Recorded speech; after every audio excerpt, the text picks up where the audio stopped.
Okay, well, it is 9:30. I cannot see any attendees. I'm not sure if I'm going to get a list, but I'm going to go ahead and get started. In fact, let me look at Breakout and see if I have anybody in here. Let's see. Okay. Okay. Looks like we have a couple of people. Okay. All right. Well, I'm just going to get started. We have a power-packed workshop here, so I need every minute that I can possibly use of our 2 hours and 30 minutes. So I just would like to welcome everybody to this workshop, What's Love Got to Do with It? We are going to take some time to reimagine our classrooms, specifically our content that we deliver to our students, and our pedagogy, meaning all of the things that we engage in order to present or disseminate the information that is our content. So that means the way we present our lessons, that means our relationships with our students, their relationships with one another and with you in the classroom. Pedagogy is the way you have arranged your classroom setup, everything that you have on the walls that conveys information to your students. That is all pedagogy. And so we're going to just look at how we might reimagine that content and that pedagogy in teaching and learning in a way that supports agape. Agape is the Greek word for unconditional love. And so we will have basically it's broken into about 3 parts with just a brief conclusion. So we'll have an introduction to what all of this is and who I am.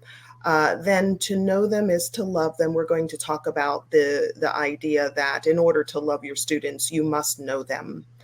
And then to love is to forgive. Agape. There is no agape if we are not enacting forgiveness in our classrooms. And then, of course, then the slight conclusion. So jumping in. Okay, so I'm going to tell you a little bit about me, a little bit about the book that this is coming from. We're going to theorize and define love. And we're going to start by just kind of getting some sense of our own understanding of what love is and what that has to do with teaching and learning. So my name is Dr. Stacy Johnson. I just got my promotion, so I can list it effective September or late August. I am now the assistant professor of practice in interdisciplinary learning and teaching at the University of Texas, San Antonio. I am a retired K through 12 educator. It was kind of at the end of my career, I decided that I was going to go and get my Ph.D. So that I could then continue to support students and to support educators in the field of education as a pre-service and in-service teacher educator, which is what I'm now doing. So this workshop is coming actually from my book. It's an upcoming book. It is currently with 2 publishers right now, as we're looking at which one I want to go with, and it gets complicated publishing. But anyway, the book is called A Curriculum of Agape, Reimagining Love in the Classroom. It is basically a chronicle of my career. It's a compilation of research, some of my research, some research from other scholars, stories from my experiences with students, with parents, etc. So really a chronicle of my career, and it's critiquing what I observe to be a lovelessness in which we are attempting to to instruct our students. It is a reflective and reflexive pause. This is a kind of a self-exploration of the field of education, of my own career, and an opportunity for the reader to explore their careers as well. And really, it's a celebration of over 30 years of loving students. And you can see a little picture of my board. That was my last full-time group as I was leaving to pursue my Ph.D. and what they left me on the board. The word love, the word agape, was part of the lexicon in our classroom. And so the students were using it in their goodbye. And I want to kind of caution you that the workshop is designed to be an internal reflection. As teachers, we absolutely need love. We need more love from our students, from our parents, our administrators. The field is really struggling in general, and many of us are struggling along with the field. And so there is absolutely a conversation for teachers needing to receive love from others. But this workshop, and as we're talking about a curriculum of agape, it's really designed to be an internal work where the teacher is reflecting internally as to how the teacher might impact outwardly the students, the parents, their colleagues, etc. Okay, so what I would like to do, let me check the breakout room and see if we have more folks on. No, it doesn't look like it. Could you do me a favor? Any of you who are in the workshop, can you just drop something in the chat? Just drop a hello so that I can see how many people we have listening.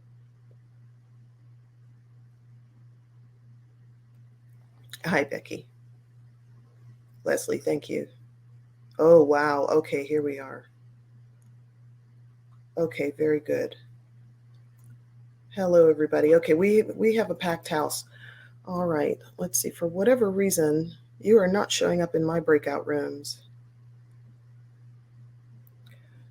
But I'm going to try this. Okay, so what I would like to do is I'm going to just kind of randomly assign you into a breakout room. And with that smaller group, what I'd like you to do is I want you to just discuss kind of from a foundational kind of point of view what you believe love has to do with learning. And separately from that, what does it have to do with teaching? That's your number one.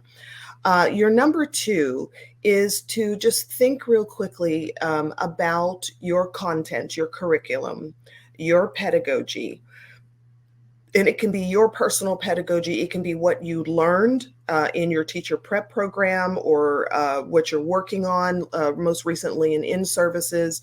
But I want you to think about the ways in which our content and our pedagogy is instructional more towards an anti-love. In other words, an against love or lack of love in the classroom, just from your understanding of your number one. What do you think are some examples? And what I'm going to ask is when you're in your breakout rooms, if one person can just kind of volunteer to be the spokesperson so that when we kind of come back together and debrief, you can represent the thoughts within your groups. I'm going to ask you guys to work that out. So let's take 10 minutes to just kind of talk through number one and number two, and then I'll bring you back and we'll have a 5-minute debrief.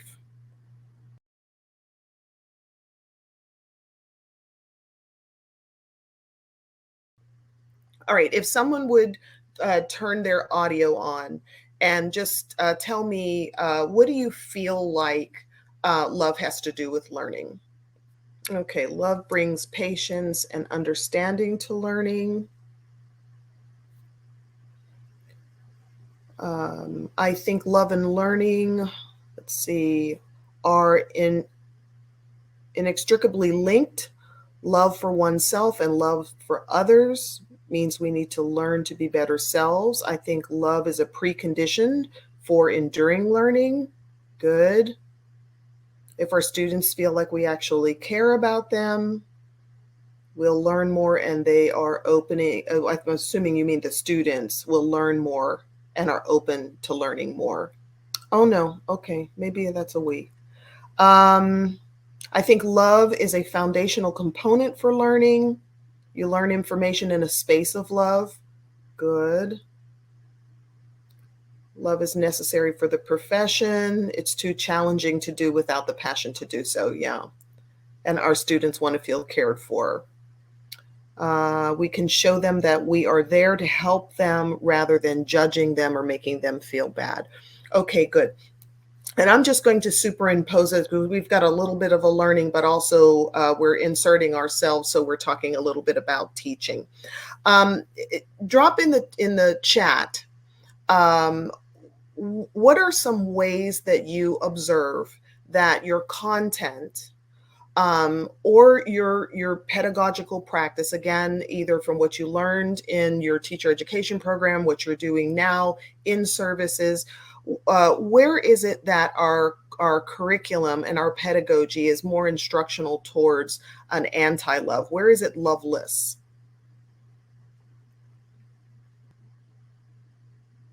Okay, discipline for sure.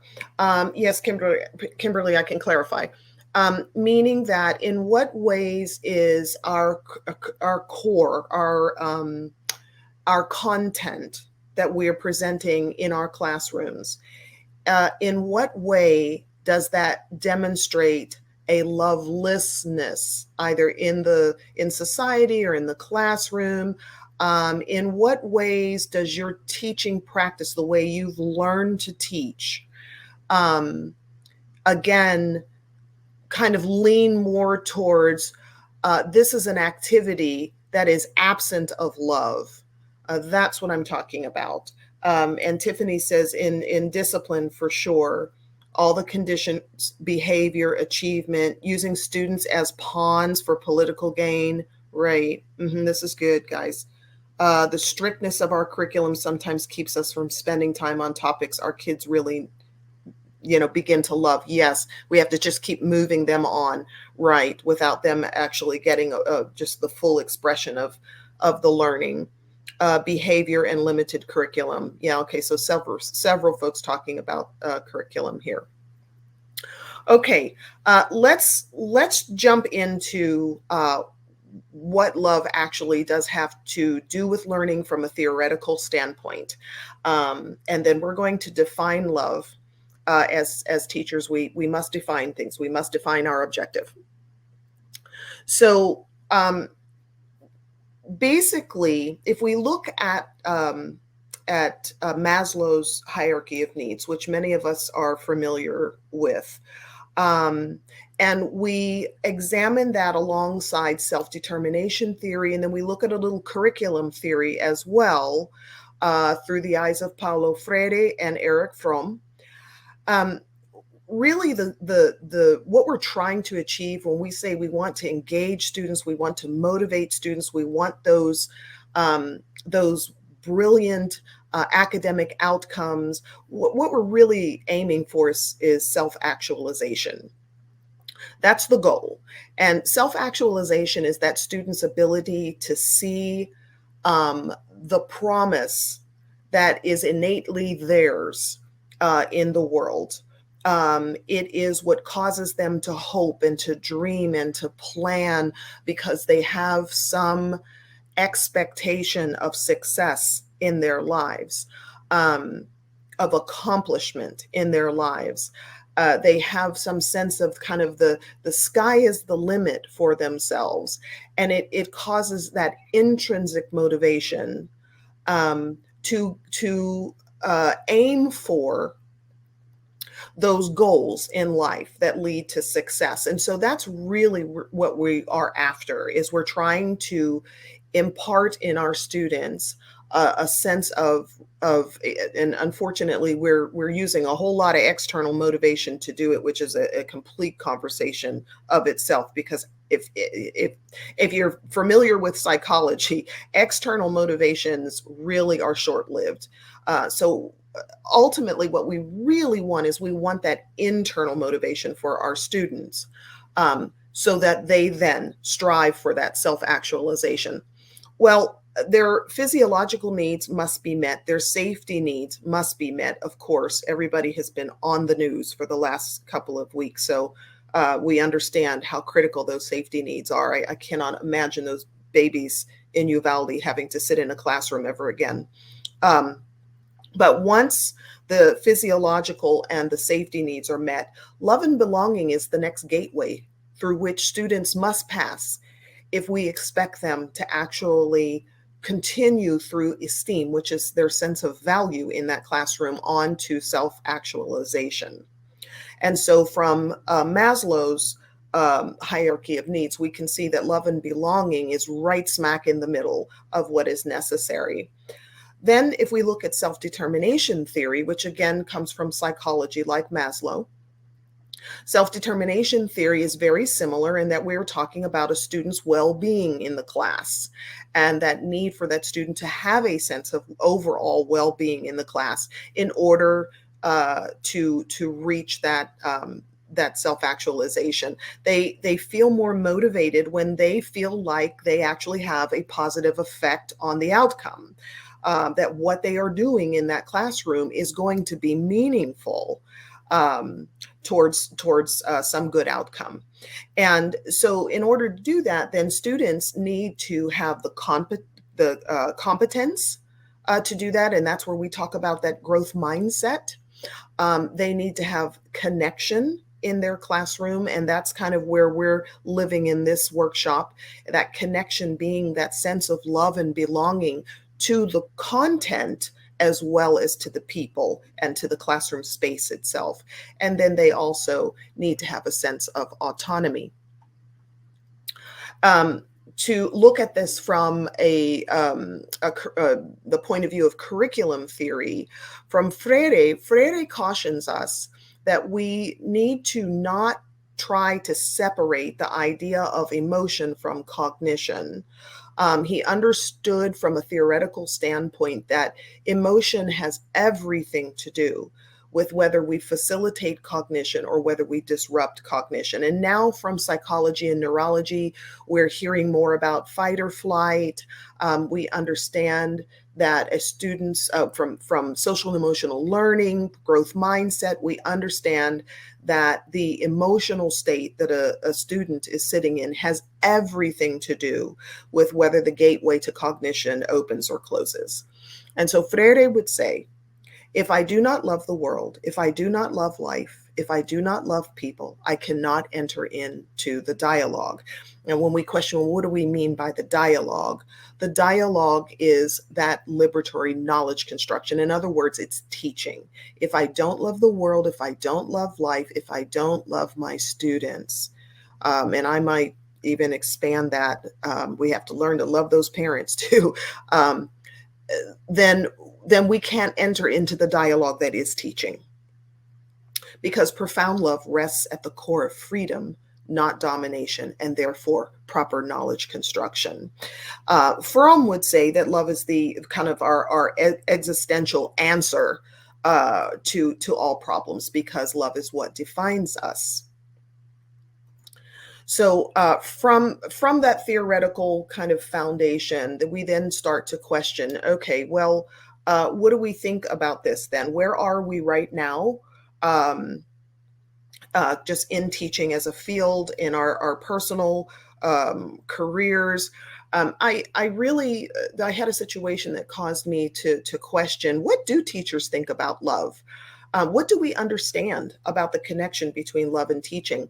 And so I did a small study, and the results of the study were really interesting. Really what came out of it is that for the majority of teachers, and you can see a couple of things, it's a feeling, it's caring, being happy on the job.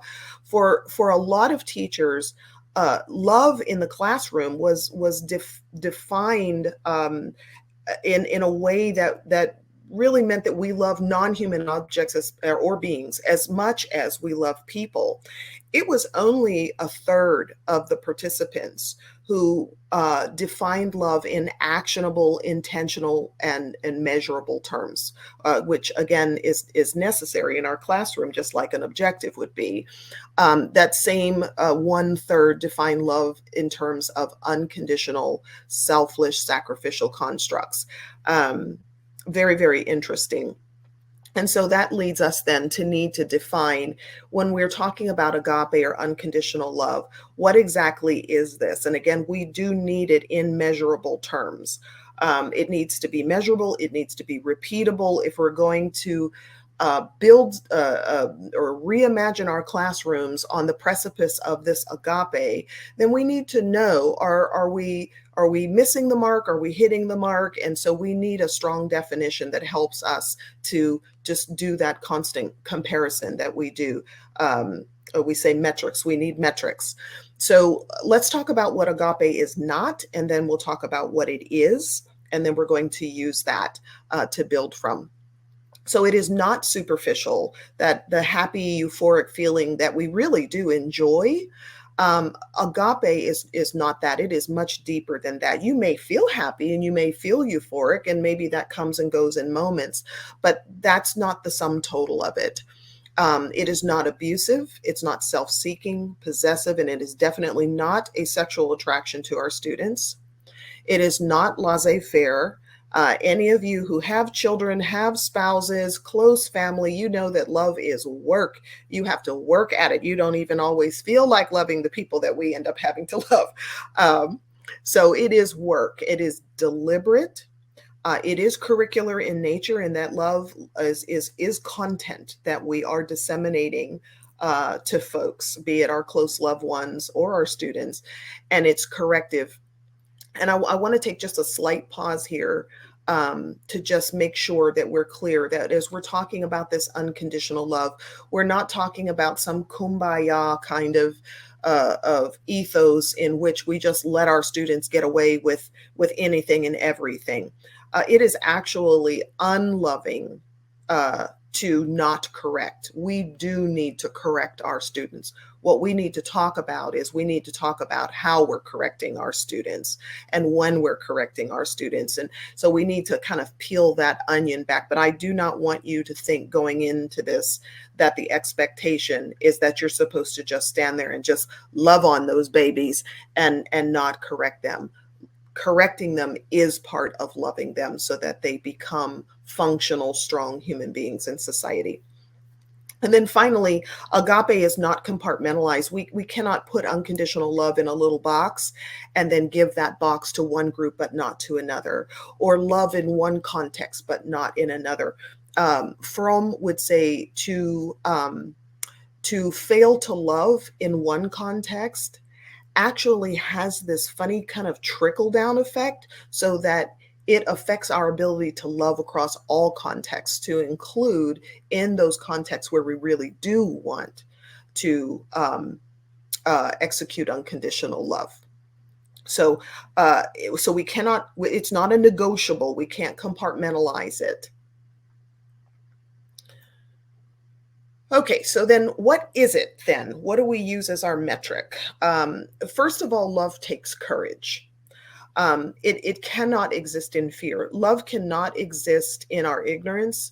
It cannot exist in our lack of understanding, in our fears, in our dislikes. It does take courage. It's an active pursuit towards a deliberateness, a humbled, other-centered concern for the life and growth of someone else. And so the bullet points then help us to, it kind of gives us something to relate our activities in our classroom to. In order, again, this provides our metric. It is a selfless state of being relative to all of the creation. It is an interconnectedness that extends beyond human interactions. It preserves harmony through the well-being of others. It demonstrates an outward concern for welfare without boundaries or limitations of any kind. Okay, and that's where that fear issue comes in. It cannot exist in fear. We can't put limitations on love. It identifies and understands the suffering of another with the intention of relieving that suffering. It is freedom from oppression, and it is sacrificial with no expectation of reciprocity. And if we just sum total this, what we're talking about is altruistic love. So that's what it is. That is our measuring stick as we are kind of thinking through the rest of the workshop. So if we kind of figure out where is our mind in all of this, and then we kind of look at some theory and we're able to define this thing so that we have something that is measurable and repeatable, just like an objective. It's really important to hear from our students to even know where are they feeling love and where are they not feeling love. What are the gaps that we need to fill in as professionals in order to bring that sense of love and that sense of belonging into the classroom. And so there's a Maasai greeting it's the Maasai. If you're not familiar with them, it is an African tribe. And they ask one another, and how are the children? That's how they greet each other. And they're expecting the response to be, all of the children are well. And so we need to ask ourselves that, and how are the children? So we're going to take a look at some statistics from a much larger study that I did to see how the children are and what they would like to experience in their classroom. We're going to hear from some of the students who were interviewed to kind of get down underneath the kind of the broad brush of the statistical outcome, so that we can understand the kind of get down in the weeds a little bit. And then I'm going to give you a moment to just kind of bring all of this together so far. So give me a second, because I need to play this, but I have to drop it into a box that I can share. Again, we are having some real technical fun here. Well, let's see.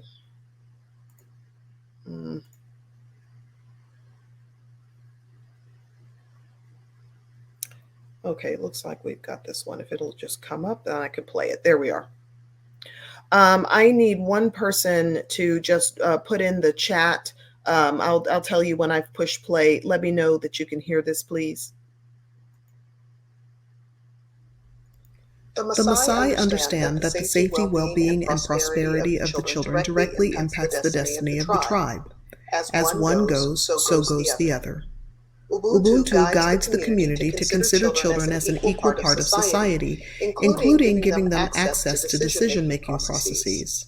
As in many traditional Native American communities where children are considered to be little sacred ones, not just to the immediate family but to the whole tribe, children are so deeply loved and valued by our African neighbors that their welfare is prioritized by the whole community and guides even the most common salutation, regardless of whether those engaged have children of their own or not.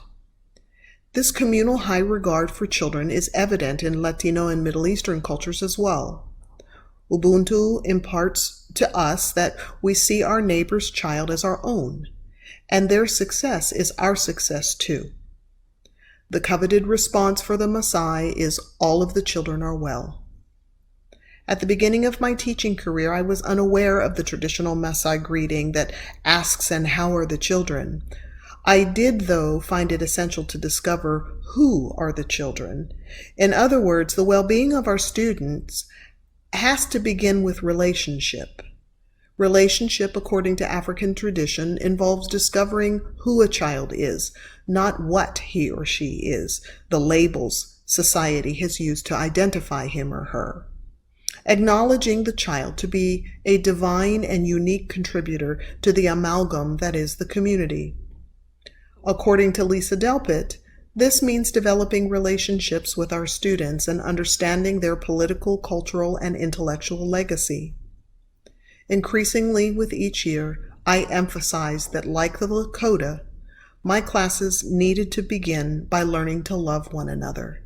And since it is impossible to love another whom we do not know, whom we do not understand, thus began the very intentional work of love and the evolution of my teaching praxis. Okay. Yes, yes, yes, yes, Michelle. It is. It is. It really is. Michelle is saying it's a real cultural shift. Uh, in how we see responsibility to our children. Make sure that you folks are reading this chat so that you can see what each other is saying. I am so sorry again. I wish we were live. Um, this would be so much richer if we were live and we could see each other's facial expressions and whatnot, and we could talk to one another. So as you are commenting in the chat, I really want to encourage you to just kind of take a look at what each other is having to say. It just helps with our growth process in this moment anyway. So that was an excerpt from the book, just kind of to have an understanding of it. It is so important to know we cannot, even though we might accept, okay, love absolutely has a place in the classroom. It is vital to teaching. It is vital for learning slash cognition. But we must know our students in order to love them. We cannot do that work all by ourselves without really getting into who our students are and where they are and what they need. And so you'll hear other excerpts later on from the book. Okay, so let's take a look at some statistics so that you can see this is what we kind of glean that our students are looking for in the classroom. So larger study across ages, genders, and ethnicities. African Americans, some of the students self-identified as Black, Latino, Latina, and white students all highly preferred a non-Western learning environment. Okay, what do we mean by that? We have these buzzwords that sometimes fit, sometimes don't fit. I actually have lived in Europe in several different places. And so when we talk about Eurocentric, and I understand what the term means, but actually it's a term that we use to describe what we experience in the United States. But if you live in Europe, you actually don't experience that there either. So some of the terms get a little buggy now and again. But when we're talking about, when we say non-Western learning environment, what we're talking about is we're talking about this space of high individualism, competitive drive, students all sitting in desks, by themselves, and they're supposed to pull themselves up by their bootstraps and, that kind of thing. Students actually do not prefer that. They prefer what we would call a non-Western learning environment, which is kind of the antithesis of that. It's a space in which the curriculum and the pedagogical practice is horizontal when we're talking about relationship. Western is more vertical. The teacher kind of sits on high and we could just kind of disseminate information, assuming that the children are empty-headed and that we need to fill it. It's what Paulo Freire calls banking. A horizontal model is that the teacher is more a facilitator. The teacher is a mentor, in that the teacher does have more experience, is more knowledgeable, and yes, has to hold the authority in the classroom. But the students have a little skin in the game as well. Their voices matter. They are able to have some decision-making power in the classroom.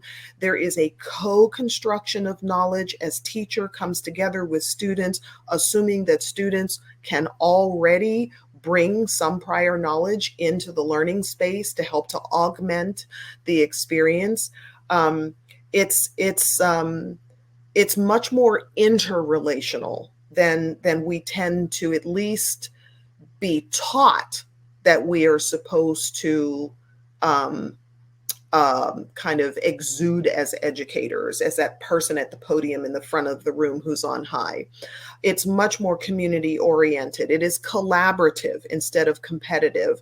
And it's culturally holistic in the sense that it is inclusive of of underrepresented racial, ethnic, and cultural groups within the United States, and then also abroad, and most specifically inclusive of those positive historical and current contributions.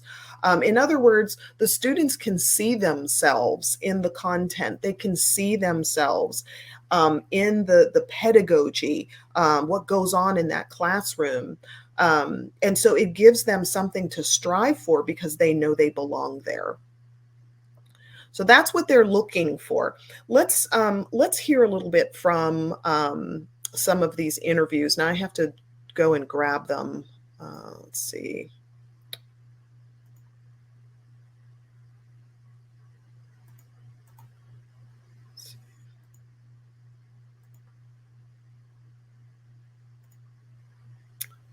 All right.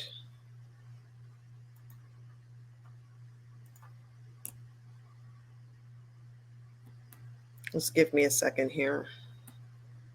This is a patch on where the tech is not working.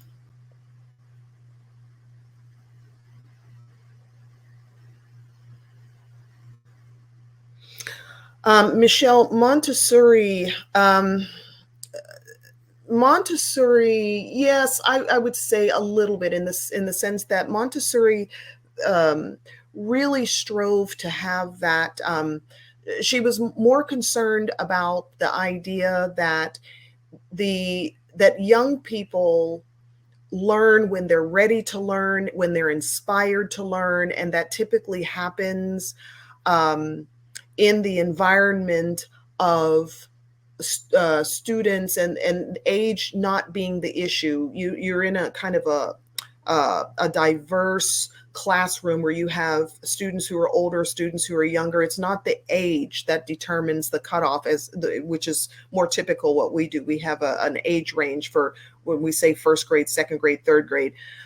For Montessori, it was about student readiness, and kind of the idea that those students who might be older or might be more experienced in a particular area would then inspire students who were interested in whatever that thing is, and had the readiness for that thing, and needed the social interaction to motivate them to learn. And so she was absolutely relational in her idea of what education should be. She understood the social paradigm in which learning occurs. She understood the idea of mentorship and how that works in learning, teaching and learning. And so in those ways, I would say yes.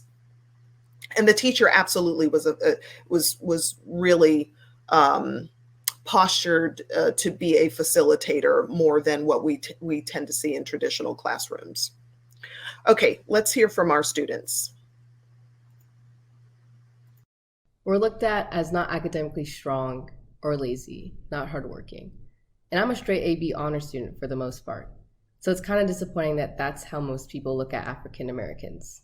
Basically, I feel like the history book is written by like white people to teach the kids, and they don't really tell the truth about how some of these Black people, like African Americans, actually invented these inventions and don't get credit for it.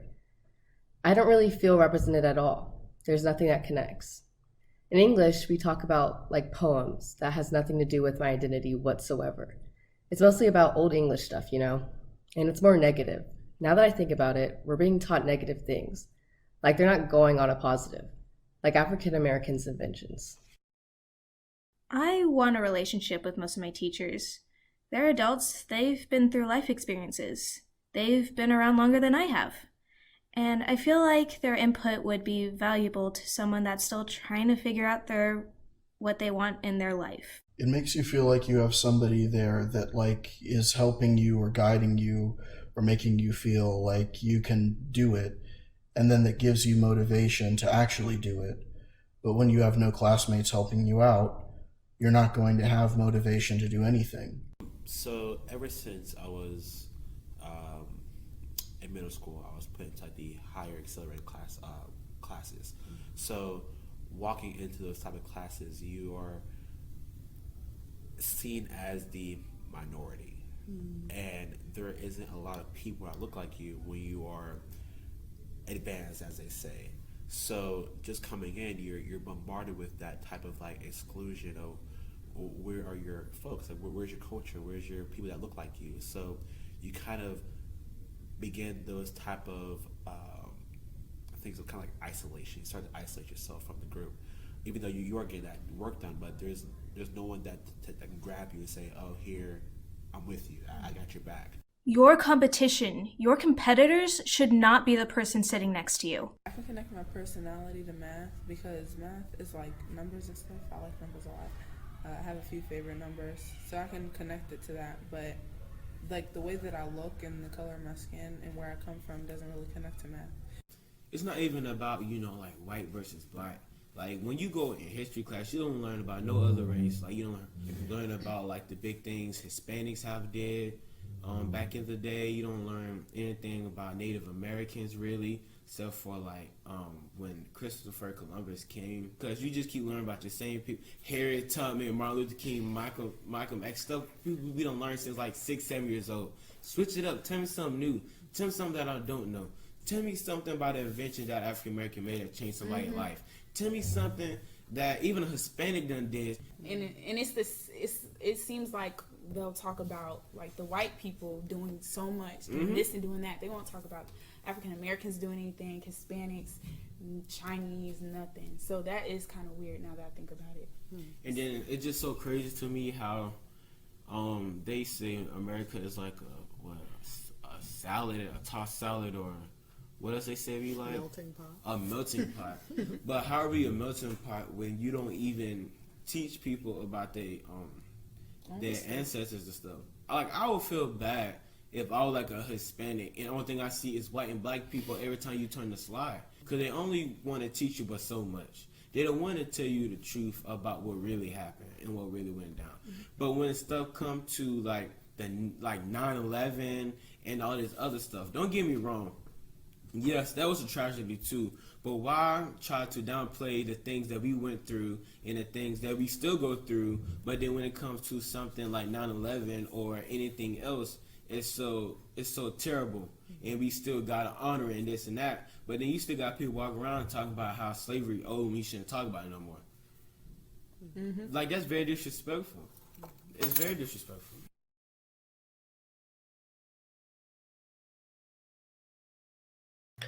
Okay, yes, it is important to hear from the students. Again, if we're going to consider a curriculum of agape, if we're going to consider that unconditional love as a kind of a reinvention of our classroom, it must absolutely start with our students. As researchers, scholars, educators, we have everything to say about what these young people need. There's not another aspect out there. You go to a store and what do? They send you a survey. They want some feedback to know how they did. We're doing that all over the country, but we never ask our students for some feedback about how we're doing. And they are the ones who are the partakers of the education.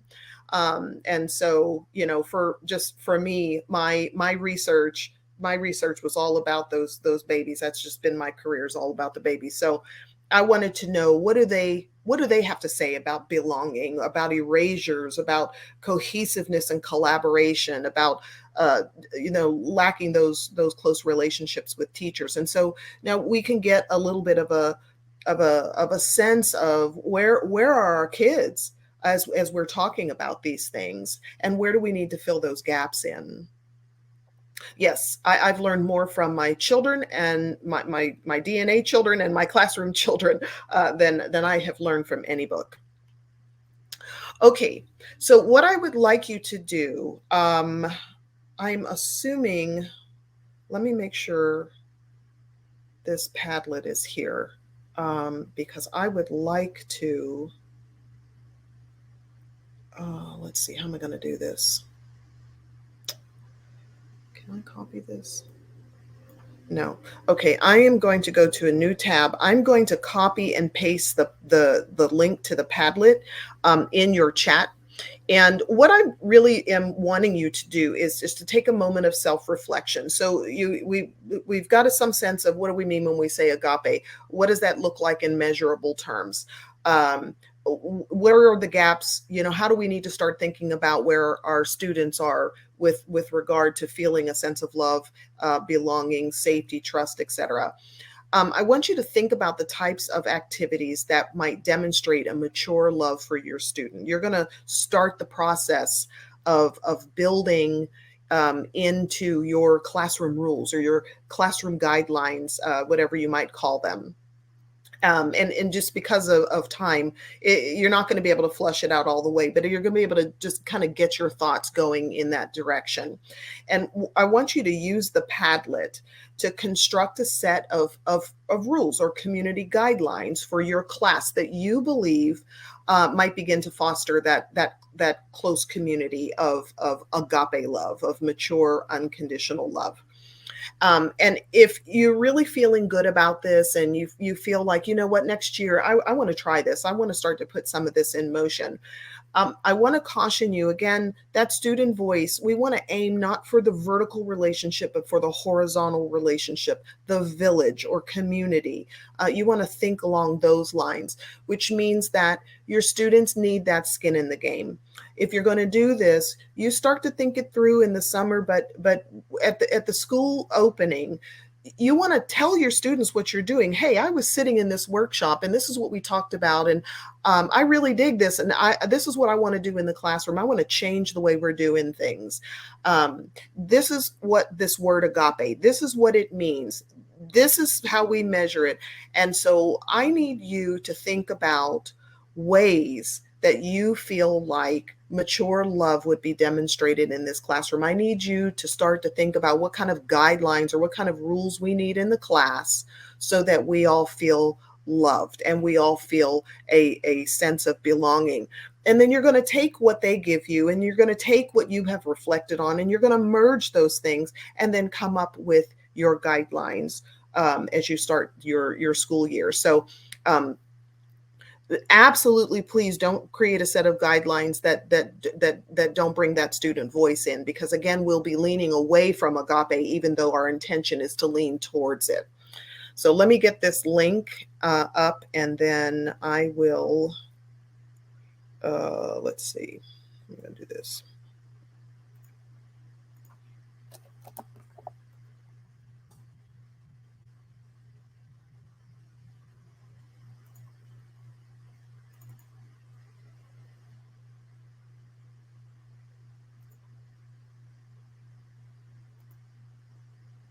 Okay.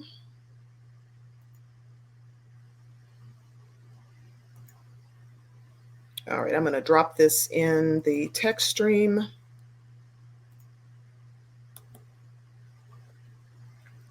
So just think a bit. Don't worry about the breakout groups. Just find a little space where you want to write and just start writing. I think I set it for 10 breakout groups, and I think we have 10 people. So you might all be able to occupy one little drop down space there. Oh, this is wonderful. I am enjoying reading these.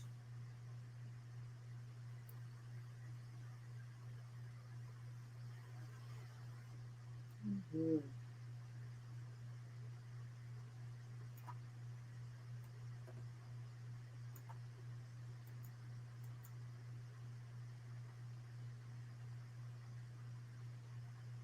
A lot of folks keying in on listening, which is really good.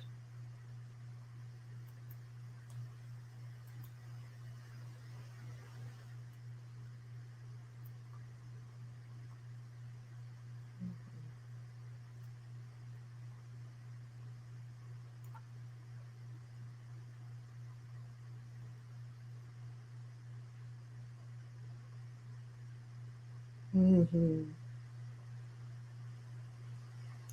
From capturing kids' hearts. Great questions.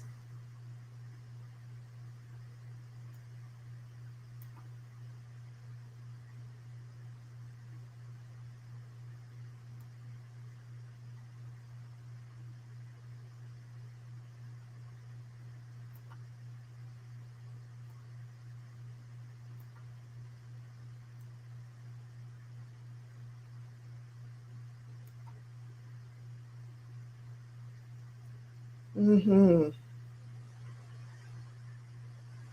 I worked for one administrator who could call out every student's name in the hallway. This person always wore their sneakers, and during the bell change, actually walked out in the hallways with the kids. Yeah, that's beautiful. Mm-hmm. Very good. And you use the word I love you. Awesome.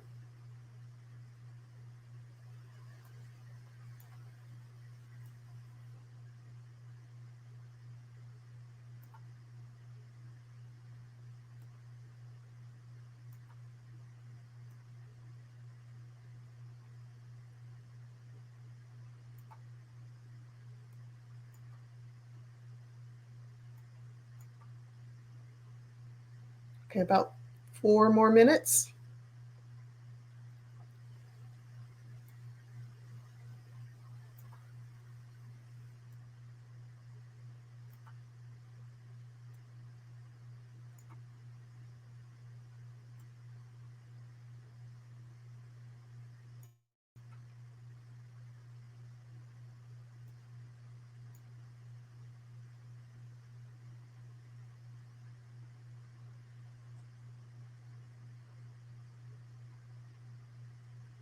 Mm-hmm. And to collaborate with a new partner. That's good. That gets the students in a position to be able to get to know various people instead of always run into the people that they know best or like best. That's good. That's good. I'm also interested that in saying be kind and do your best work, that the students um, end up dialing that down to a sense of love and belonging. Um, Really interesting that that's kind of what they come up with.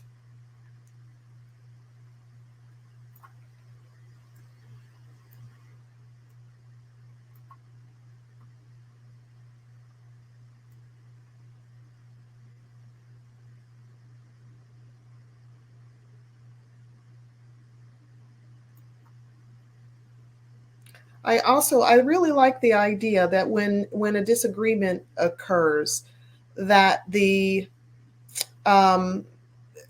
what the journey really is to approach that disagreement uh, with curiosity, to teach them to approach a disagreement with curiosity. Um, Very nice.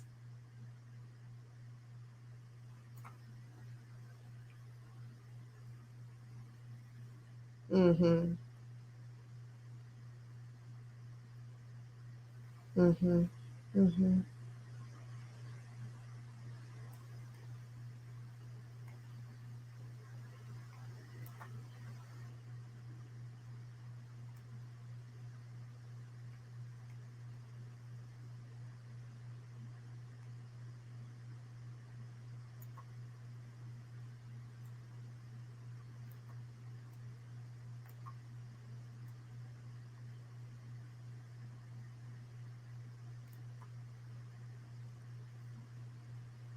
Okay, we have a few more seconds for anybody who might want to finish off their thoughts.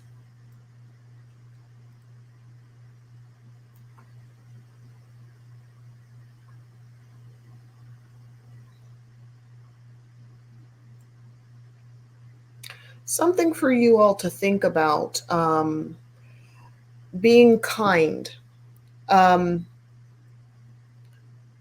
if being kind is the number one rule, or love is the number one rule, can you be kind without loving the person? That would become the question for me. Don't have an answer to it right now. Well, I mean, I have an answer in the back of my mind, but I'll let you do the work in the back of your mind as to whether you can be kind without loving. Um, so whether the ultimate rule should be kind, or the ultimate rule should be um, love one another. Just something to think about. Okay, and that is 10 minutes. So I'm going to wrap up. Let me just check to see if anybody posted Anything while I was droning on? No, that looks like everything. Okay, so you have the link.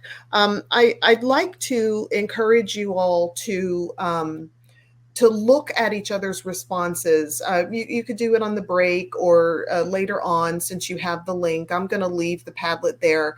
It's really great to be able to learn from one another, because we all have these different thoughts, and we may not think of something, and we look at what somebody else has written, and it inspires something in us. So I want to encourage you. Originally, what I was going to do is have you do a bit of a virtual gallery walk. But I'm going to leave that to you on your own time, just because we've lost some time in dealing with some of these technical bugs, to look at what each other has written to help to stimulate your own thought.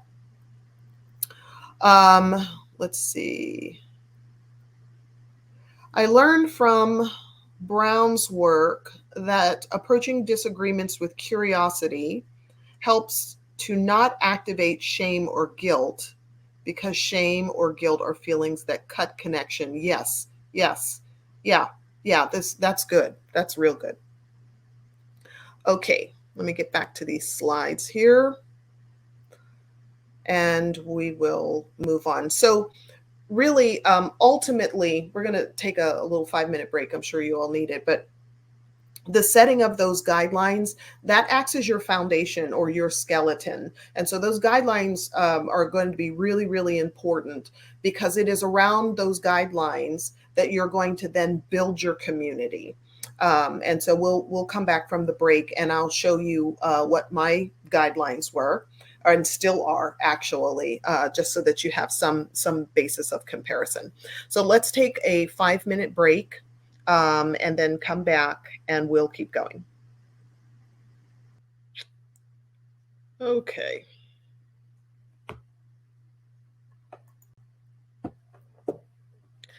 Okay, we are back on after our 5-minute break. I dropped my email. I don't know what you folks can see on your end with regard to contact information, and I wanted to make sure that you had my contact information, just in case you wanted to chat more, or as we kind of go along, if you find yourself interested in the book and you want to take a look at it once it finally hits press, you can send me a message to my email and just let me know, hey, I'd really be interested in this book. And then as soon as it hits, I will absolutely make sure that I can get you a link so that you can get a copy. Questions, even if you just have thoughts or critiques, feel free to email me at that email address, and then we can chat further. Okay, so again, from, just kind of understanding what we mean by agape, defining it, creating, those metrics, understanding where the students kind of are, or at least some students, to give us some stimulation for our own thoughts about our own students whom we're teaching, maybe questions we might want to ask them, on to starting to kind of build that agape community, first with guidelines and then building upon those guidelines. I want to kind of move on here. So that as we're talking about building our community, we're talking about also sustaining that community in equity. And I use that word equity deliberately. We talk a lot about equality. And equality is a great word. Just know that I am not saying that I don't like the word equality, but we get stuck in equality in a certain kind of way when we look at it from the aspect of, I'm going to do the same thing for all of my students so that they have equality. But our students are coming from lots of diverse backgrounds with diverse ways of thinking and being and understanding experiences, so that equality then becomes problematic, because we end up with children who do not feel loved and do not feel safe. They do not trust. They have no sense of belonging, because we've broad brushed for the sake of equality instead of actually focusing on the word equity and considering that equality probably would come right along its way if our focus becomes equity. So as we're building our loving communities, we do have to take equity into mind. So let's party on here. On the right side of your screen, these are actually my guidelines. This is a safe place. We support and encourage each other. We respect each other's thoughts, person, belongings. We are kind and considerate, not rude, etc. Again, the book, as I was trying to theorize and define love, I was pulling from multiple worldviews. Again, America, we really are in this fight to get to the place where we are inclusive of all of the representation that is America. We are fighting to push towards the democracy that we say that we are. And so in doing so, and in that being kind of the way I think through things, my work is interdisciplinary in that I'm looking at multiple I'm looking through, I'll say, multiple lenses to get multiple vantage points when I'm trying to understand something. And so all of the research and the theory and everything that came together with my own experience as an educator was kind of coming through that kind of activity. So my guidelines, as much as the book itself, is looking at love from a multicultural, if you want, perspective. Multiple philosophies were examined in order to find that nexus point. What is our common understanding when we're trying to understand what is love, what is unconditional love? So the theory that undergirds this conversation to include these rules here are taken from multiple worldviews, multiple philosophies, and is a kind of, on the opposite side of that left-hand side of the screen, where you can see what is kind of more traditional in our classroom as we talk about the idea of Western culture. I can't think in those binaries, Western, non-Western. I really have a blend of Western ideal along with non-Western ideal. And so that's kind of what you're looking at here. The whole point is to create that sense of trust, that sense of safety, that sense of belonging. That is all part of loving our students, creating that village that is our learning culture. And so I'm going to play another excerpt that you can hear that is talking about that idea of building that culture with that in mind. So again, I have to bounce out to find my audio track, and then I will get it playing for you. Cognition and mastery of the learning objectives, as determined by state standards, is the primary goal of an academic community. It is also highly influenced by social factors. Cognitive growth is also dependent upon softer skills, socially mediated, non-cognitive communal factors such as love and belonging, well-being, trust, and safety. Viewing Maslow's hierarchy of needs through the lens of Ubuntu, it is assumed that when students have been prioritized and are physically and emotionally safe and well within a loving learning community, the productivity that we expect becomes a natural outflow. People come before profit or product from an Ubuntu perspective. A student who is hungry, stressed, distrustful, unloved, or estranged in a learning community is more likely to remain in a state of fight or flight. A learning community can be physically unsafe and stressful, but more subtle and no less harmful is the learning community that lacks emotional, onto-epistemological, and axiological safety, belonging, trust, and love. Malot's concern regarding the educational experience of Native American students in his book, A Call to Action, An Introduction to Education, Philosophy, and Native North America, is that they need to accommodate for a Eurocentric learning community in order to excel in public schools, whether on or off reservations.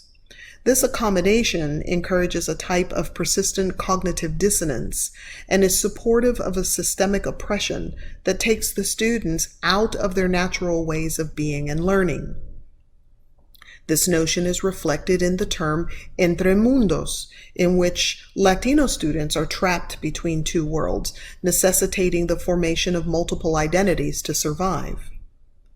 The book Power and Place, Indian Education in America, describes U.S. education for the Native American student as a product so refined that it has become something different and apart from the lives of the people. Like Carter G. Woodson acknowledges in The Miseducation of the Negro, Power and Place, Indian Education in America, recognizes that in a country where over 50% of the students represent non-white acculturations, a culturally incohesive learning community is a loveless, insecure space that plagues all students. The problem with Indian education in America is really the problem of education in America, regardless of whether recipients of the education are Native American, Latino, Asian, Black, or white.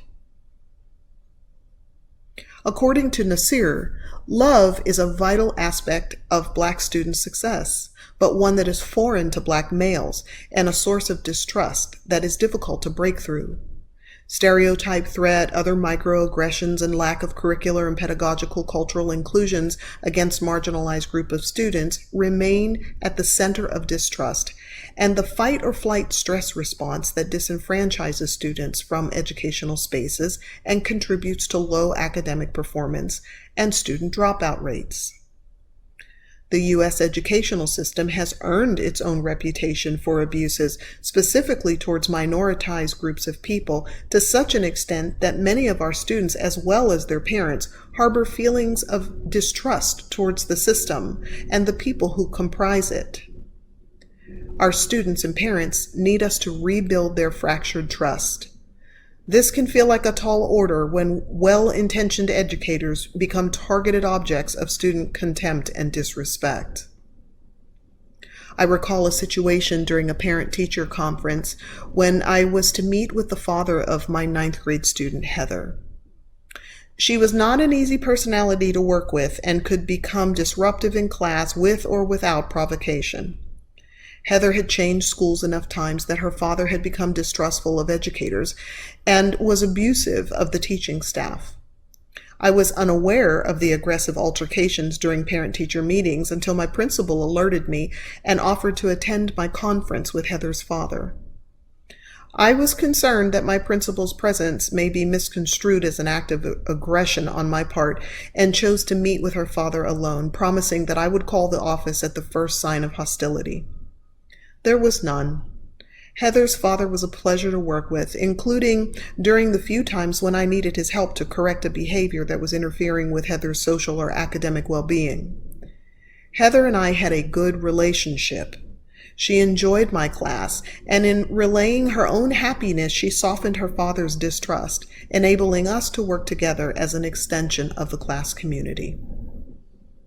Dr. Martin Luther King Jr. considered that we are all caught in a network of mutuality, tied in a single garment of destiny.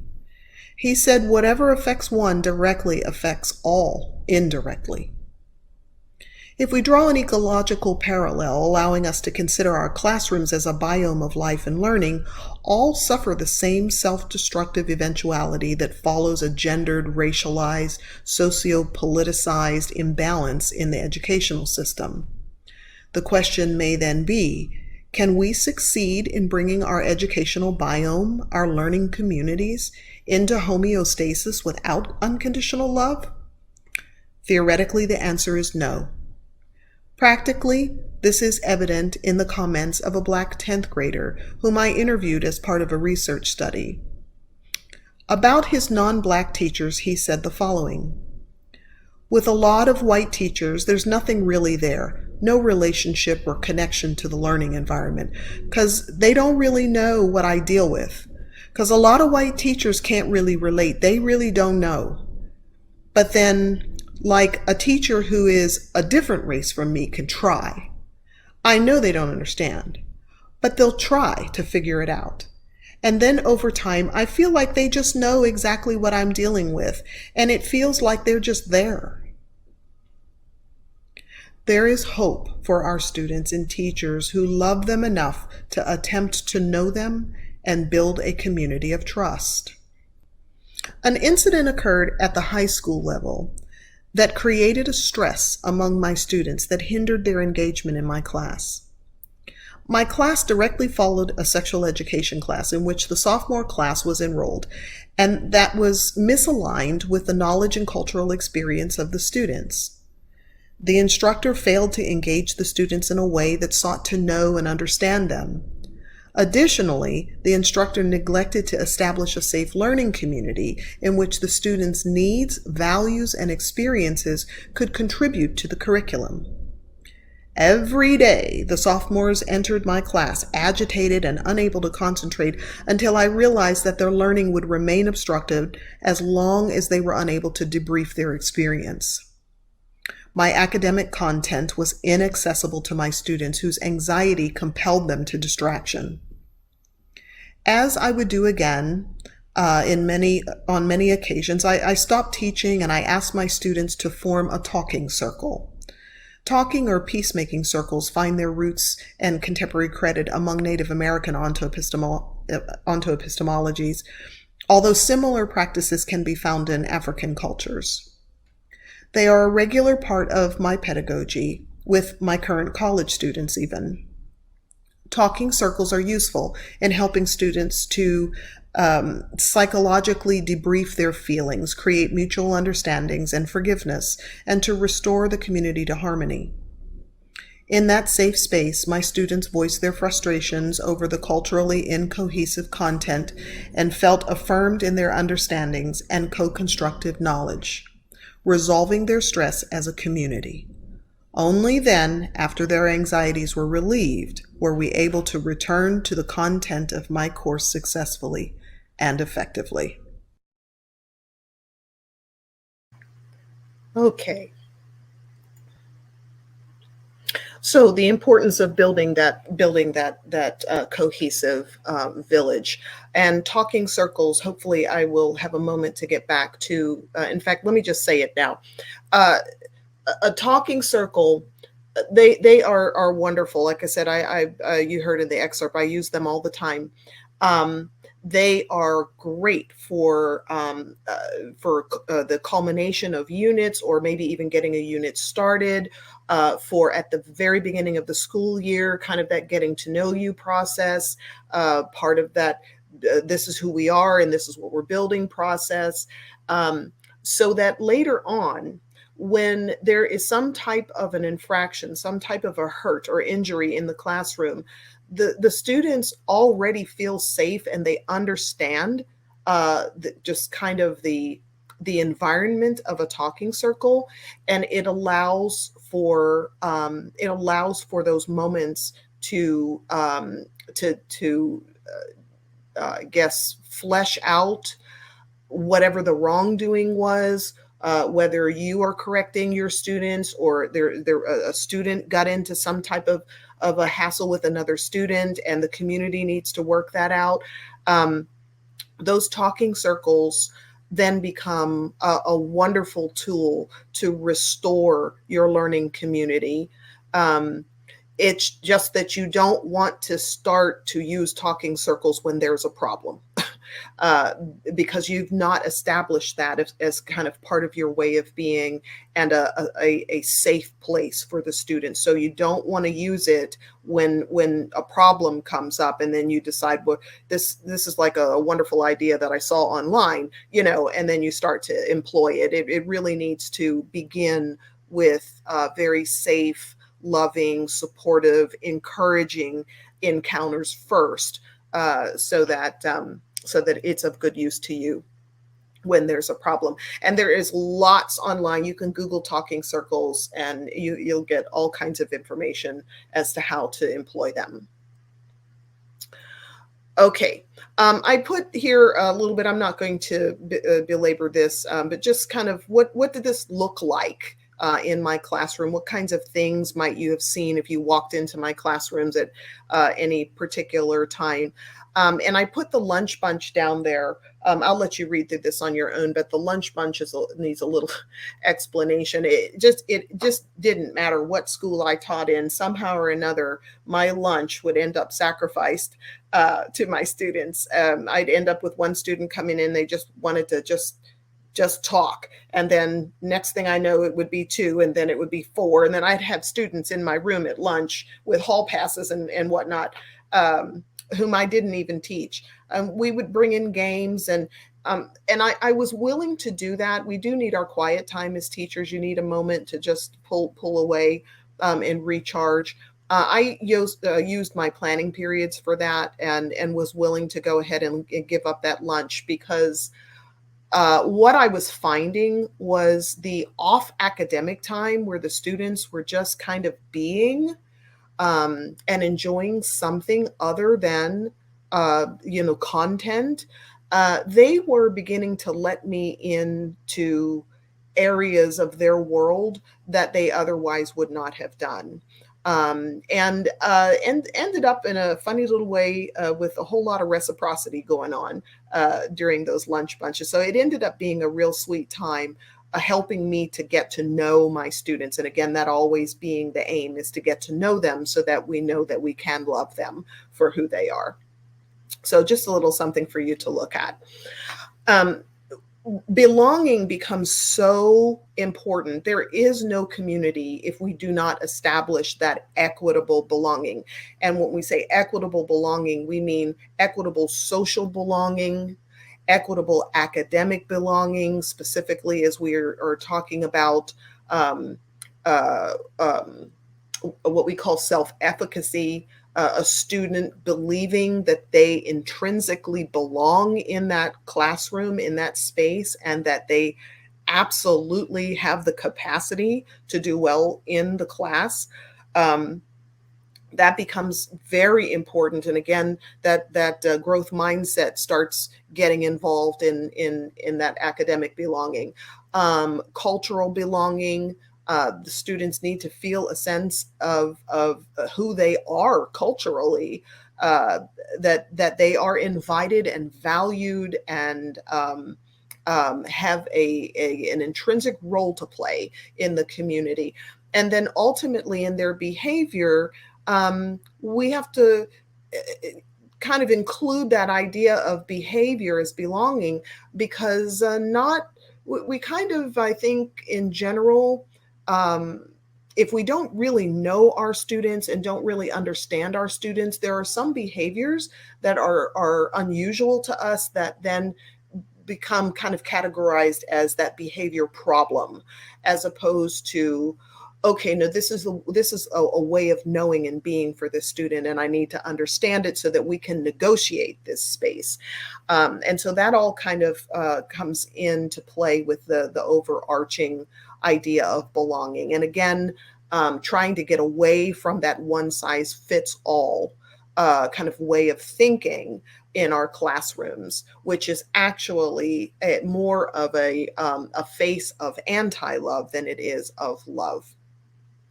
So in summing all of that up, we need to equitably be able to meet our students where they are and not ask them to meet us where we are. This is a wonderful video, again, for the sake of time, because I want you to be able to have your reflective time. I'm going to see if I can, let me see if I can, hold on. I want to drop this in your chat so that you can have it. No, that's not going to work. Okay. I'm putting the link in here. And I really want to encourage you. It's a 4-minute video. It is really sweet, and it's really doubling a lot of what I'm saying to you here. But it just gives you another voice to listen to. In fact, several voices, and you're hearing from other educators like yourself talking about belonging and the impact that prioritizing student belonging has on their learning. And so I really want you to have that so that you can take a look at that later. Okay, so moving on to identity. Cultural belonging, as I said, equitable cultural belonging. This is a longer excerpt from the book, but it's the best way for me to summarize. There's just so much stuff. When I was asked to present this, I thought, oh my gosh, it's an entire book. How am I going to get all of this into 2.5 hour workshop? So this was the best way for me to condense this aspect of belonging. And we're talking about belonging, language belonging. We're talking about religious belonging. We're talking about all of those nuances to include things that we might assume about our students, but wind up finding out that well, no, actually, it's a little different for this student, and learning to exist in those nuanced places.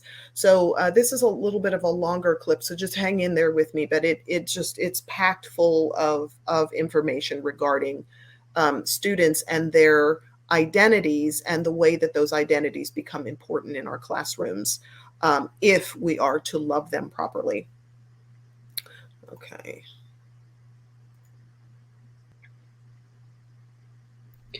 As stated earlier, minimizing or erasing student identity from the learning space and place in favor of a monolithic worldview destabilizes the trust, safety, belonging, and love necessary for self-actualization and positive learning outcomes. A curriculum of agape is supportive of cultural equity in that it defies our biases by valuing and upholding the expressed individual and collective identities of our students. It favors equitable curricular and pedagogical integrations of student cultural identity that foster human connection. Colorblind, spiritually separated, canceled culture that relegates non-Eurocentric funds of knowledge to an isolated and discretionary, superficial celebration of foods, heroes, and traditional clothing is neither loving nor restorative. Instead, this delivers the very stereotypical message of other that is incongruent with unconditional love, engagement, and motivation, and that we as educators ought to dismantle. To uphold a curriculum of agape, love that connects us all to one another in society and in the classroom, it is necessary to be embracive of all that makes our students culturally unique and autonomous, even against our own self-interest, points of view, and understandings. A curriculum of agape cannot exist in cultural fear or inequity. It exists in bravery and freedom, providing honesty and restoration regarding race and ethnicity in society, spiritual accessibility and integration, and cultural consciousness and inclusivity. Seeing our students' racial and ethnic identities. 3 aspects of racial, ethnic, cultural identity are most pertinent to student engagement and motivation: social belonging, academic belonging, or self-efficacy, and an honest reflection regarding the realities of systemic racism.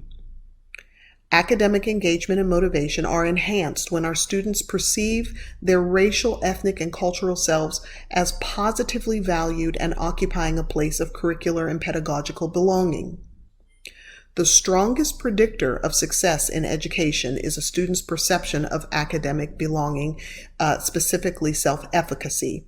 When a student views high academic achievement as being inherent to his or her race, ethnicity, or culture, the direct result is an increase in engagement and motivation. Seeing our students' religious identities. Religious identity may be as important an intersectionality to student engagement and motivation as other identity markers such as race, ethnicity, gender, nationality, etc. For those African American students whose spiritual orientation is an integral part of knowing and being, the cognitive and intellectual divestiture of spiritual and ethnic identities precipitates a struggle for self-empowerment. Racial ethnic identities and intellectual identities forever pitted against each other cognitively disenfranchises these students from the learning space, since both of these two conceptual orientations have contributed profoundly to the formation of Black identity in America. A similar curricular psychic dissonance occurs for Native American students whose onto-epistemological norms are predicated upon an understanding of material and spiritual interconnectedness within all phenomena. Latino spiritual worldviews are closely related to those of Native Americans in many respects, and for many Middle Eastern students, spiritual orientation highly moderates onto-epistemological and axiological understandings. One study found that among African American, Latino, and white students, curricular and pedagogical inclusiveness of diverse spiritual understandings is preferred and is supportive of student engagement, motivation, and resilience. A curriculum of agape, as it supports cultural equity through the curricular and/or pedagogical inclusion of individual spirituality, does not demand or specify any particular spiritual practice or lack thereof, but it simply allows for the dialogue, recognizing the importance of this aspect of student identity. Seeing the intricacies of students' identity. Our classrooms should make sense to the learners who inhabit them. A student whose inherent cultural curriculum, the inner ecosystem in which he or she has been raised, has fostered cognition through storytelling and other aspects of oral tradition or collaborative efforts centered in collective harmony, familial relationships and mentoring, might find it hard to impossible to learn in a highly individualistic, meritorious environment that is exclusively reliant on written forms of knowledge. This student may come to learn and understand the world through direct intervention or indirectly via strict adherence to non-interference. Similarly, for students who understand phenomena as a symbiotic dynamic between the spiritual and the material realms, the dissonance that results from a forced separation has already been established to be disruptive to proper cognition. Our pedagogical goal, stemming from a curriculum of agape, is to know our students' cultural worldviews and the ways in which they impact knowledge construction, and equitably give place to those cognitive processes as part of a diversified program of cultural inclusiveness. Yet in doing so, care has to be taken to avoid assumptions based on stereotyping or overgeneralizations. When aspects of identity become essentialized due to prior experiences, media propaganda, or other innate social, political, or economic biases, student engagement, motivation, and positive academic outcomes are at risk. Mistaken assumptions as to who our students are, even though they might be well-intentioned, reduce the students, rendering them invisible. Although there is immense pride in the expressed commonalities that cement one's membership to a cultural group and distinguishes them as a people, social norms, dialect, music, foods, history, heroes, etc., love, through cultural equity, must maintain an awareness of shared cultural community norms while seeking to know the individualized and intersectional ways of knowing and being of each student. There's something terribly askew in our current American culture that requires us to categorize and label everything: black, white, liberal, conservative, woke, ally. It is necessary to find ways, of course, to articulate our experiences and understandings, and a common lexicon helps us to accomplish this. The trouble arises from stratification, the lines in the sand that force the human experience into boxes with binary labels. If we're not all the way in, we're out. If we don't live on the res, we're not Indian. If we talk white or look white, we're not black. If we're Christian, we're also Republicans, conservative, right across the board. If we say we're Latino or Latina, we automatically speak Spanish and relate to machismo or marianismo. Notions such as these are born out of selfish, loveless pursuits that refuse to see people through the lens of human complexity and are detrimental to the personal and academic development of our students. To give you an example, my brother was minimized by his elementary teacher when she publicly insisted that he confused his breakfast meal with his dinner. The students were asked to share what they had for breakfast that morning, and my brother volunteered chicken and green beans. The assumption that our family meals were consistent with American eating patterns caused Steve's teacher not to see him, and under protest in that moment, he became culturally invisible.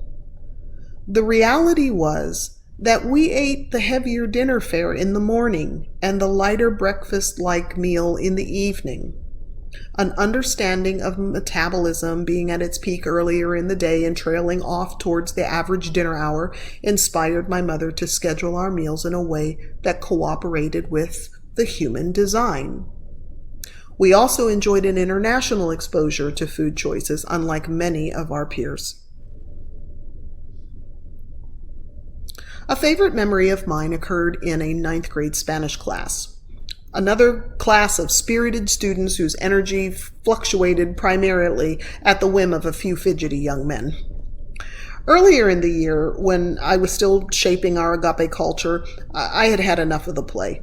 I decided to try something different. I knew enough Arabic to correct my students in their own language. I wasn't sure how many of my young men spoke Arabic at home, but I knew that I would certainly capture their attention and might contribute something positive to our relationship in valuing their language. Habibi, khalas, I said gently. The room erupted in shock and cheering. One of the young men rose up from his seat out of sheer emotion at hearing his home language. The phrase was translated for the rest of the class. My love, enough. Expanding everyone's cultural knowledge, and then the whole room got back to work. There are no words to express what this moment did to solidify a year-long mutual respect, admiration, and engagement.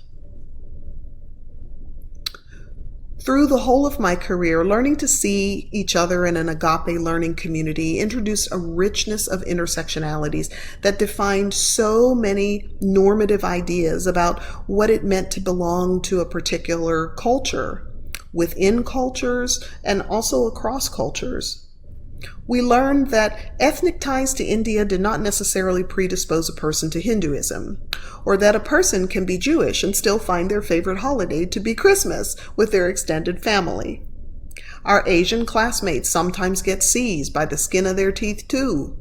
Our Latino-Latina classmates may need help with their Spanish homework like anyone else. Our non-African American classmates are also tormented by colorism within their own ethnic groups. And our Black classmates may not know how to rap or ball, but might instead skateboard and scream, oh, every line of the assistant to the regional manager by The Devil Wears Prada.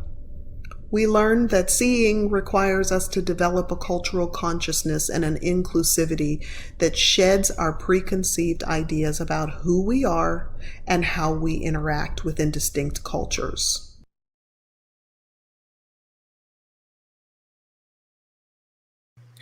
Okay, that's a long one, but hopefully gives you enough just to kind of start to think about all of the just the nuanced places that we have to establish as places of belonging for our students. Something I was going to tell you about for whenever I talk about this in my classrooms when I'm teaching, either my pre-service or in-service teachers, this conversation, really feels overwhelming. When you consider the diversity that is in your classrooms, in your schools, just in America in general, and really the world is becoming so global that diversity is it's across the globe. it feels sometimes insurmountable to feel like in order to establish this agape community, I have to know everything about every last one of these students. And I've got, 35, almost 40 students per class, several classes a day. It really can feel overwhelming.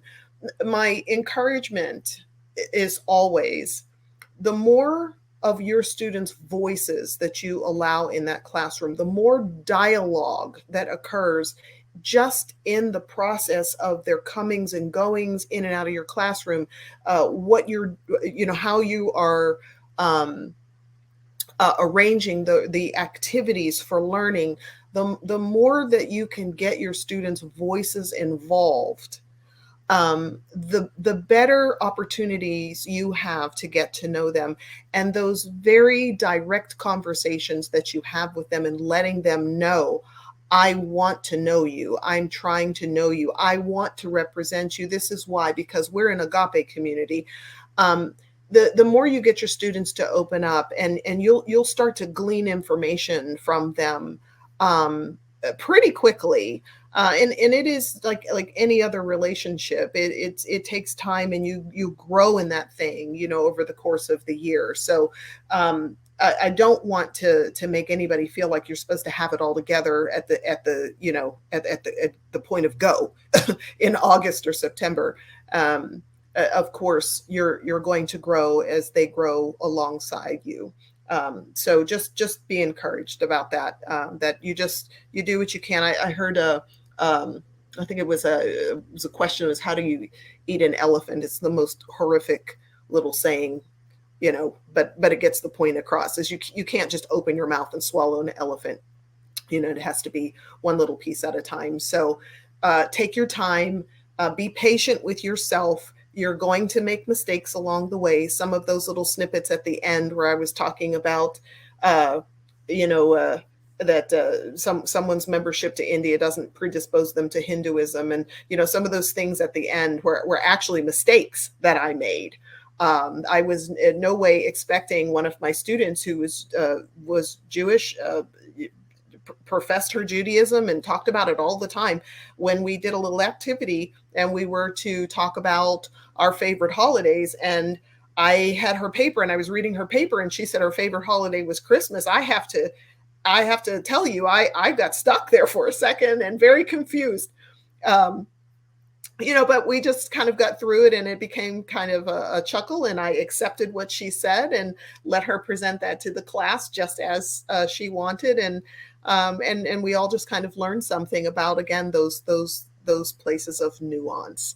And so they were that whole back maybe 2 minutes, as I was listing those things out, those were all the mistakes that I made. So, okay. So let's have a little fun. Interpreting behavior. The question becomes, are we punitive or restorative? And again, as we talk about this Western culture kind of idea,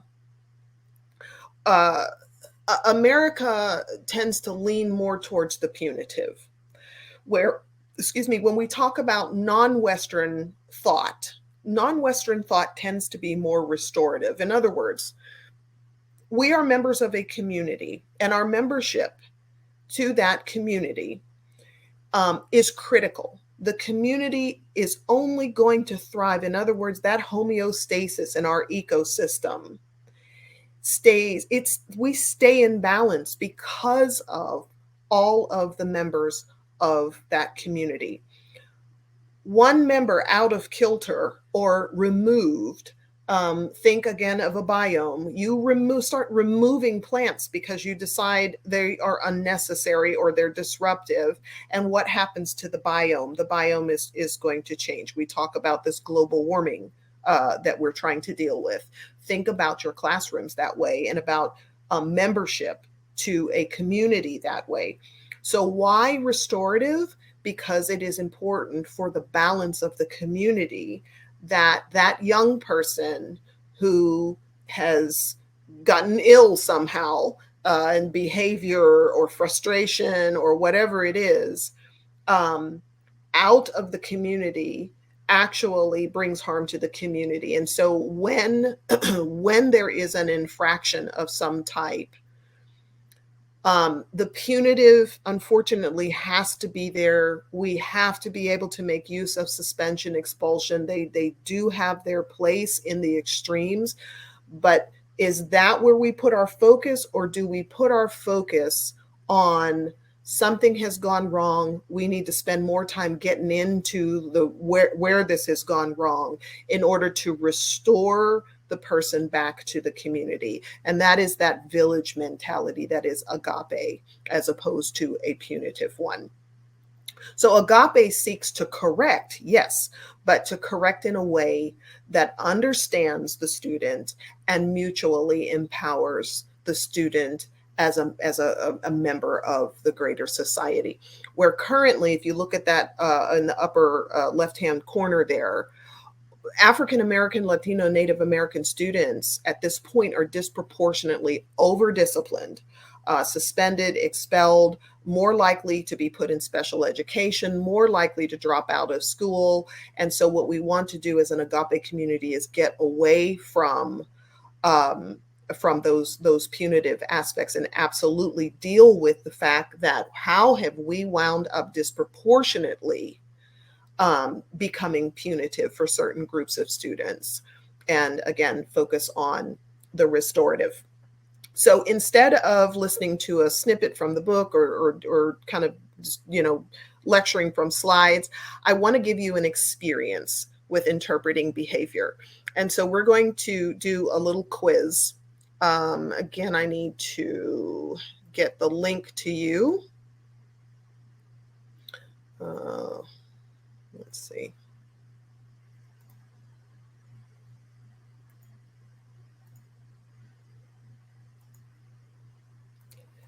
Alrighty, here's your link.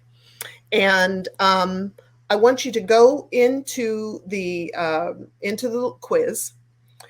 And it's just going to kind of give you some sense of how you look at behaviors. And just kind of a fun way of basically getting the meat of what I'm aiming for when it comes to the need as educators to know our students, to understand them, and to understand them in those funny places that might look like behavior problems to us, but actually may not be. So go ahead and fill out your quiz, and then I'll be able to give you kind of the feedback to see how everybody's done. It shouldn't take you more than 5 minutes to do this, probably less.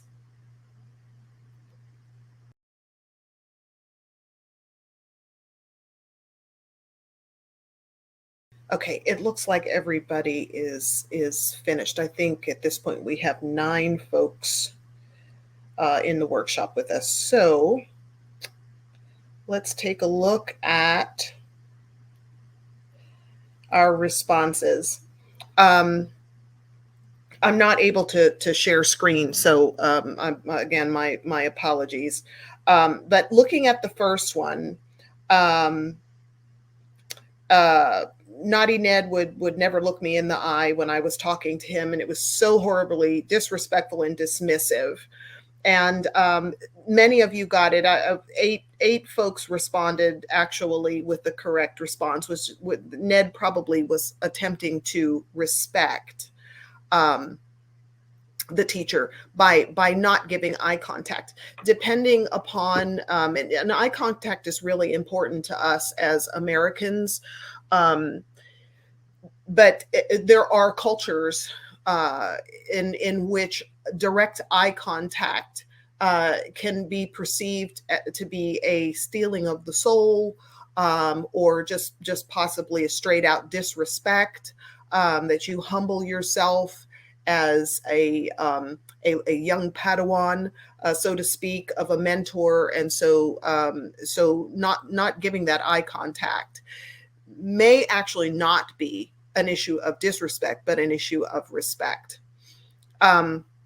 With the next one, our baffled teacher here was checking for understanding, and she pointed to angry Alice.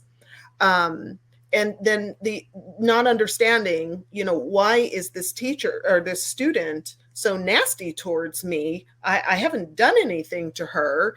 Never considering that actually Alice might have been offended by being pointed at.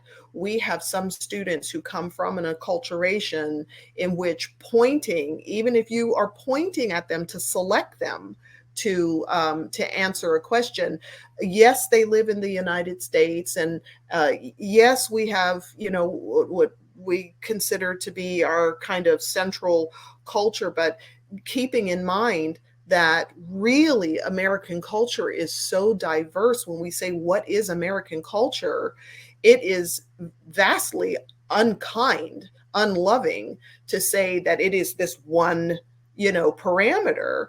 And so we do have young people who are Americans in our society, in our classrooms, whose close culture at home teaches them that pointing is horribly disrespectful.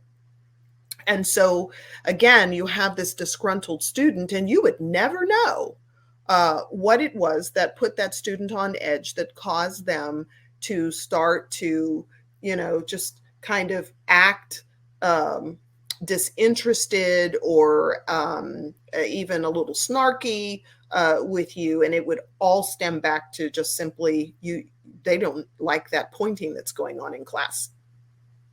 Okay, then the next one, we had a speed drill question, and Eric just, we needed that yes or no response, and Eric just he unplugged and was becoming pretty angry about the whole thing. Some of our students will do anything to avoid the word no, because in some cultures, the word no is a word that you absolutely want to avoid. And so there's this very interesting way that certain cultural groups they'll tell you yes, but there's always some kind of qualification for the yes, and you will never understand that what they're actually telling you is no. But to just kind of point blank say no is very dishonoring and disrespectful. And so again, you have the student and you don't understand why the student has been a lovely person, and all of a sudden they are not acting well towards us. It could just simply be something cultural that we just fell into a pothole somewhere and didn't realize it. Likeable Lydia was often truant, and was being written up constantly for her truancy.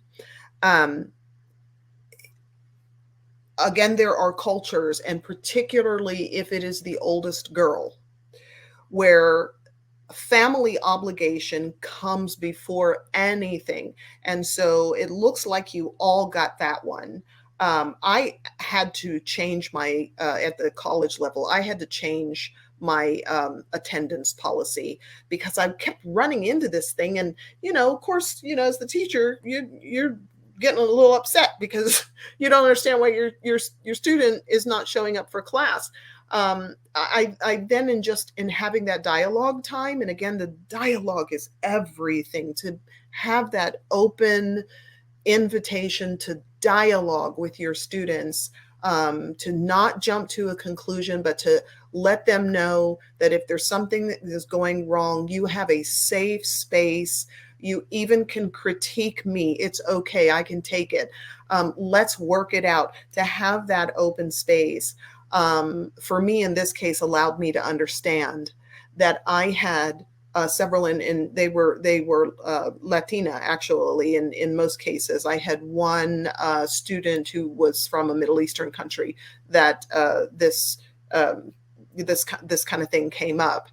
I had to allow for 2 absences. You can have those absences for whatever you need before it's going to start to impact your grade, because I had to give them a couple of pauses to allow for those family obligations. Then we have frustrating flow, who's not talking, not participating. The participation is part of the grade. And this person either is going to have to change their behavior or they're just going to lose points on their grade. Well, flow may come from, and this is very specific to Native American cultures, um, others as well, but that's the one that's popping in my mind right now. Flo may have been raised in a culture that teaches her to listen first, to process, to talk only when she has something valuable, something meaningful to say. And to talk prematurely is very dishonoring. And so it may simply be that. It could be other things, but it could be that. Chatty Chad always has something valuable to say, but my goodness, the way he executes it. That chatty crosstalk, the interruptions, things like that, may actually be very normal in his home life and in his close community. And so he may actually feel a little confused, or it may be difficult in coming to shape to this kind of Western norm where we sit and we listen and we don't interrupt and whatnot. And my favorite little anecdote in with my classes, my pre-service and in-service classes at this point, is to talk to them about my family. That when my family gets together,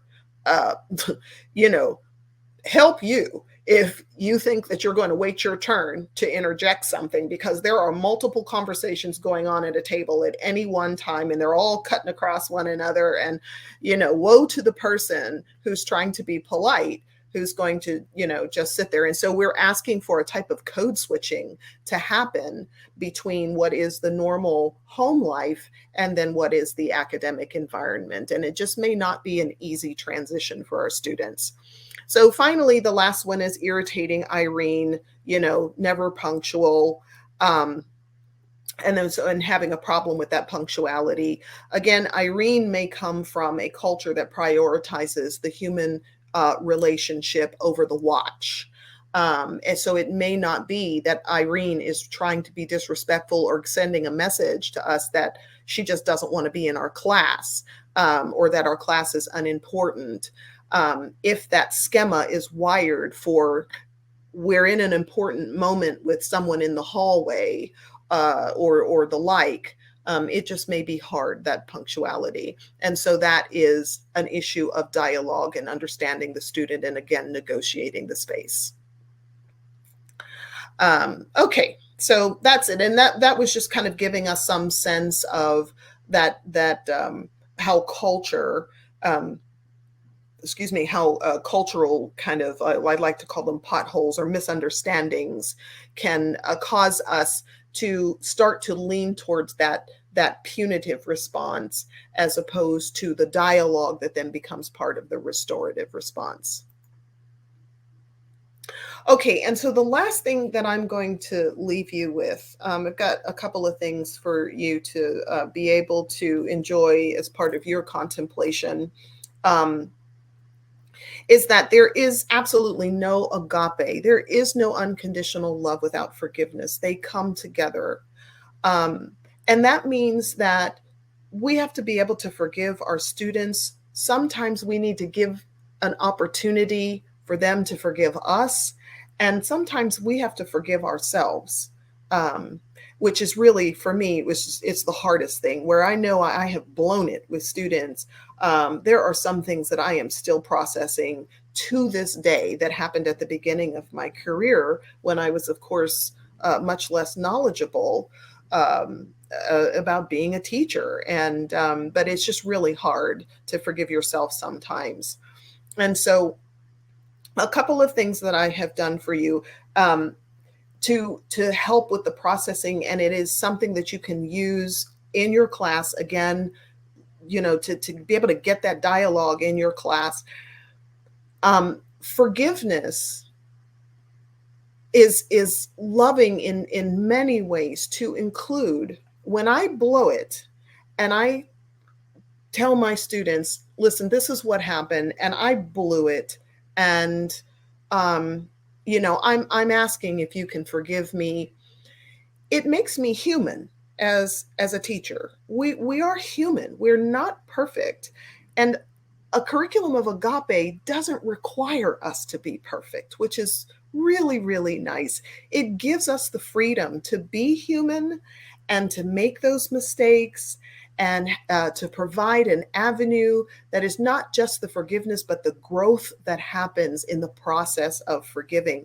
And it is a teachable moment, a signal to your students that you expect them to be human as well, that it's okay and you expect them to mess up, and that there is an avenue back for them when they mess it up.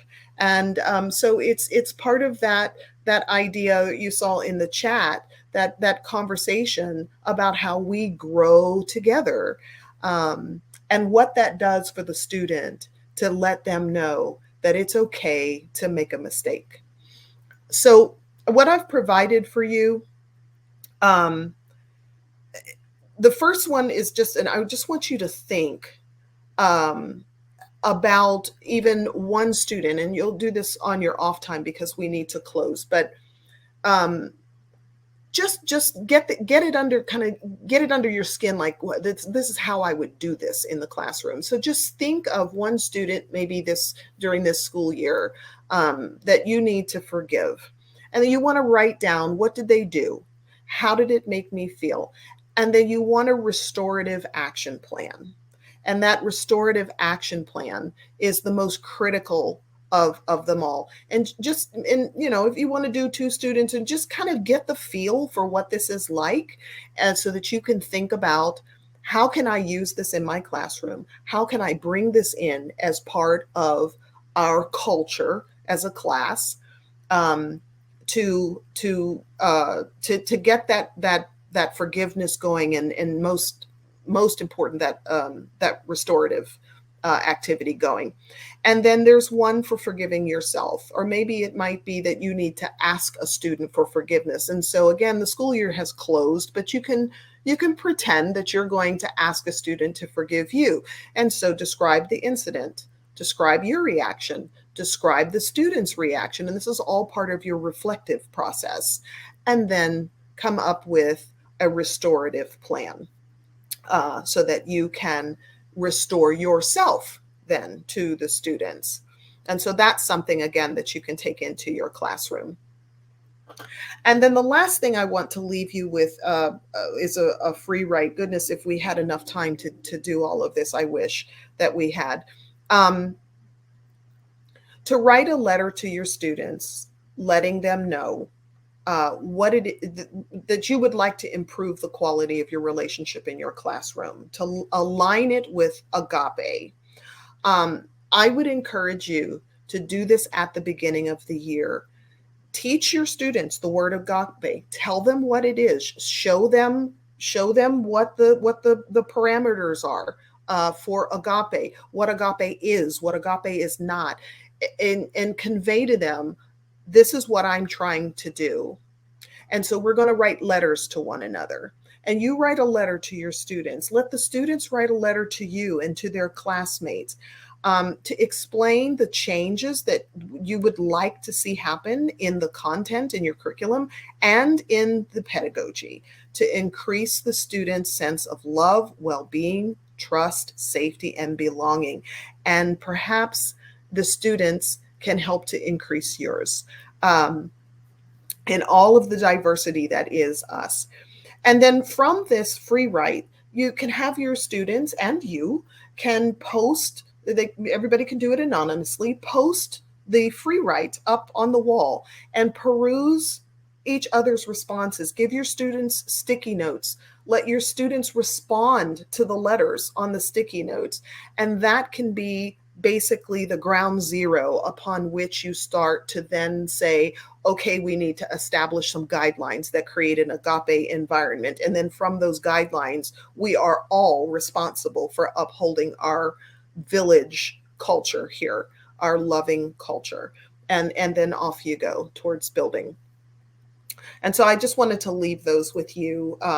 You should have the slides so that that you can work on those just as you have your summer to think.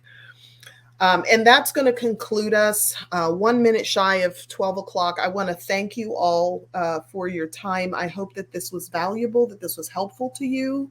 And you have my contact information. Feel free to open up a dialogue with me if you would like. I'm always thinking. I'm a researcher, a scholar, a teacher. I can't help but not think. So I'll be grateful for anything you throw my way that would help me to think and to grow and improve. Okay, so have a wonderful rest of your conference, a wonderful restful summer, and I hope that you have a beautiful career as much as I've had a beautiful career. Thank you all. Oh, you're welcome. You're welcome, everybody.